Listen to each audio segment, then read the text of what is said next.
The dream was to fly as the America's Cup boats, and I think the goal is achieved, and that's great. I wish everybody could have the same feeling of high speeds but under great control. We have a great boat. It's safe, it's quick and it's demanding, but it's a lot of fun.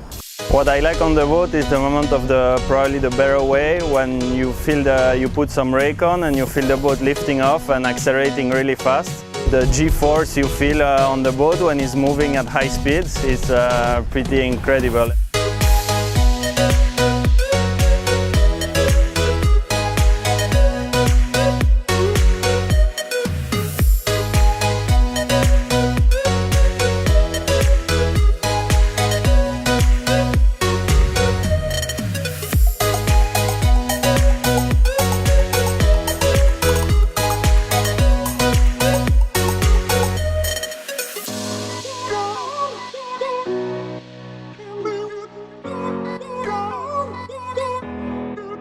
Thank you.